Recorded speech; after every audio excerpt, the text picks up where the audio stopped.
Hey guys, this is a potty training bite-sized nugget, and we're going to talk today about when you're potty training and have to go back to daycare. So let's get really quick and dirty with it because I know this is a situation a lot of you are in.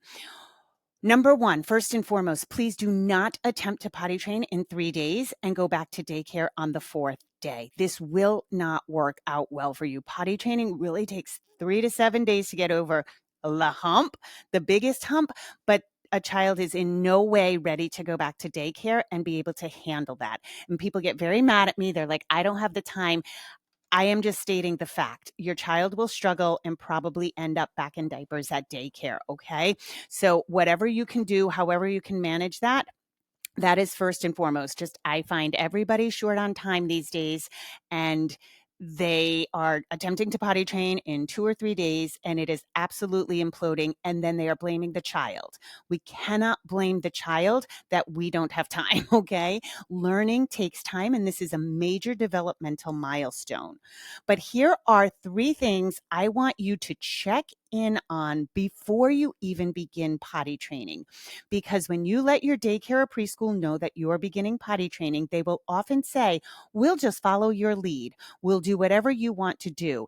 And across the board, without exception, I have found this to not be true. Okay, I shouldn't say without exception. There are some very rare exceptions, but they really do have their own ideas of how this should go. And so check in with them beforehand. Ask as many specific questions as you can. But here are 3 things that you actually need to know beforehand. Check in with the bathroom situation. This varies widely across the US, but also across the globe. So this may sound impossible to you, that you may not know where the bathroom is located, what the setup is, but there are many daycares I'm hearing about that the child is dropped off at the door. They are not going inside. Parents are not going inside. I'm not really sure why or how. I would want to know my child's space, but anyway, it happens. So what you want to know is what is the bathroom setup? And you are specifically looking for a few things. You are looking for, is it in the same room or is it down the hall? Does the child need an adult with them, or can they go when they feel the urge? Is it in a bathroom with stalls? Do the stalls lock? Or is it like an open concept? Sometimes it's in the room. It's like in a wall. My son's own preschool, it was like a mid-sized wall where the teachers could look over and the little toilets were there. There were 6 of them. There were no stalls. So the children could be all peeing together. Okay. So these situations vary widely. Is it a big toilet? If it is a big toilet, is there a stool available? Is it a little toilet? A lot of like elementary schools have these toilets that they're real toilets, but they're very low to the ground and they're a smaller seat. Or do they have potty chairs? Again, this will vary widely depending on if you have a home daycare, a corporate daycare, big daycare, little daycare. I've seen all kinds of situations, but this is good to know. If you cannot see it in person, we did this during COVID. Have the teacher send a little video. We all have smartphones now. This is not hard to do. Okay. The next thing you want to ask is, what is the expectation of the child when they return? So, do they expect the child to be completely self-initiating? And then on that note, you want to know, what are they doing to assist the child? So are they bringing the children in groups at timed intervals? Are they bringing small groups, big groups? Are they bringing one child at a time? Check in with this, because this will give you information to not only share with your child as you're potty training, but if something glitches along the way, this allows us to find out what potentially could be going wrong. So that is absolutely one of the big things, okay? The third thing is, what is the policy for accidents? So daycare providers and preschool providers tend to be more lenient with pee accidents than with poop accidents. Obviously, poop accidents are a big mess. But how many accidents before they re-diaper the child? And again, this varies widely. I have worked with clients whose daycare and preschool were too forgiving. The child was having nothing but accidents all day long. 3 months had gone by. This was every day, and the daycare was like, oh, they'll get it. I don't know if they'll get it if we're not seeing any progress, right? Like if the child's not motivated to change, nothing will change. But I've also seen daycare and preschools in which the child has one accident and it's no, we're done. We're done. We're putting diapers back on them. So check in with that. It's very common now that that daycares and preschools will only allow a child in a pull-up, and that pull-up has to stay dry for something like 2 weeks. I think this is insane to give a child a pull-up, which is a diaper, and expect them to have completely new behavior with the thing they have only known since birth. I really think that's crazy talk, but if it's what happens at your daycare, you can push against it, but I'm not really sure that there's much you can do. So again, you want to check in with that, because what I find is that no matter how much time you have at home, the transition to daycare can be very, very rocky. Potty training is not a transferable skill. No skills are when a kid first learns. So it's not like once they might be doing fine at home and then anything can throw them off their game. And daycares or preschools, there's more kids, there's more distractions. There's somebody's playing with my toy. There's so many things that can happen in daycare that make that transition really, really rocky. So what we want to do is at least give the child a week. And so that's what I would ask your daycare or preschool. Can we at least have a week so they can get used to the lay of the land here? They're doing great at home, and they're not they're not doing well. They may have other behaviors at school. So always make sure you put everything in your child's favor. You want to give your daycare like a small list of their pee signal and their pee pattern. They pee roughly around 2 times during the day. After they drink, they look like this when they have to pee. They look like a deer in the headlights. They grab their crotch. They're on tiptoes. These kinds of things. You don't want to micromanage your daycare, okay?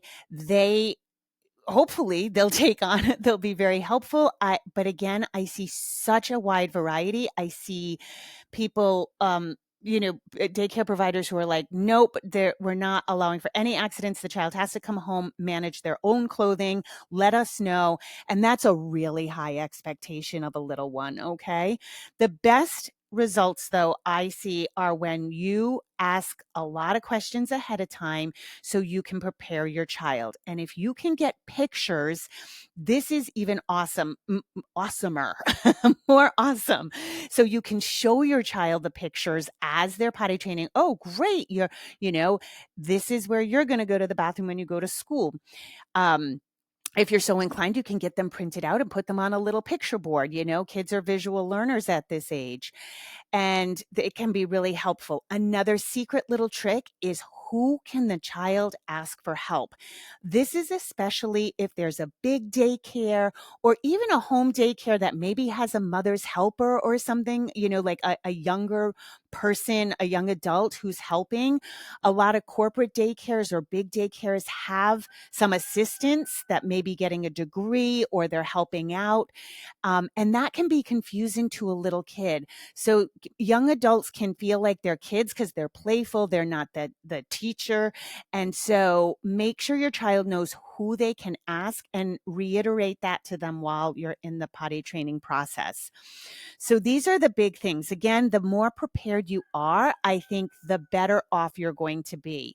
You cannot future trip. So if you start potty training over a long weekend, maybe you give yourself 5 or 6 days at home, and you start on a Saturday and your child is not, the first day of potty training usually doesn't look like very much of anything. It's a brand new thing for your kid.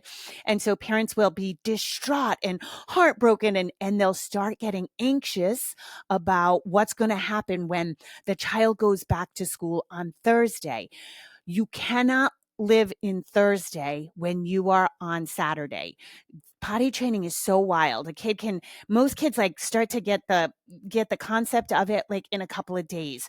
Give your child the gift of being each day. Don't start tripping out. Don't start making them do the things they might have to do at school in 5 days. Give them 5 days to learn, and things can really turn on a dime. I have seen day 1, day 2, day 3 just looks like a disaster. The parents are ready to throw in the towel. The child wakes up on day 4 and they're like, oh, okay, I'm going to go to the potty. You know what I mean? It can really turn on a dime. But I would say the hardest expectation I have seen throughout the years is the expectation that the child is going to manage their own clothing and tell somebody when they have to go on like the 5th or 6th day of potty training. I don't see that happen. Okay. I see kids get over like the major hump of potty training and be doing great. But self initiation in my book is block 5, 5, I forget. I think it's block 5. It's after like 3 to 6 to maybe even 8 weeks after your start date that you can reliably count on your child consistently self-initiating. They may do it intermittently before then, but they won't have it like completely under wraps. Maybe once in a while I'll hear of a unicorn who does that, but it's very rare. So please, please, please be prepared. And if you want to be like the most prepared, we have the Daycare Blueprint. That's a course which gives you the best scenarios for leading up to going back to daycare, but also the myriad of things that can glitch out once your child is at daycare.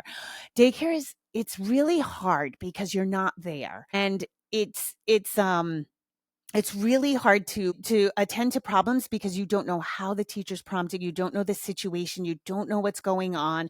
And people be like, oh, I know exactly what's going on. No, you're going to hear somebody else relay what happened. You don't have eyes on your child, and it's just the nature of the beast. It's not it is what it is, right? And so it can be really challenging. So we have that Daycare Blueprint. I'll put that in the show notes. And yeah, and I wish you good luck. I hope you have a supportive daycare. I know it kind of sucks when you don't. So if you have options, it's look for options, but a lot of times I know we don't have options. You kind of have to go with what you get. I know daycares and preschools are highly competitive, expensive, and limited in certain areas. So you've got this. I have full confidence in you, but be prepared and ask a lot of questions beforehand. Okay, that's all. Bye.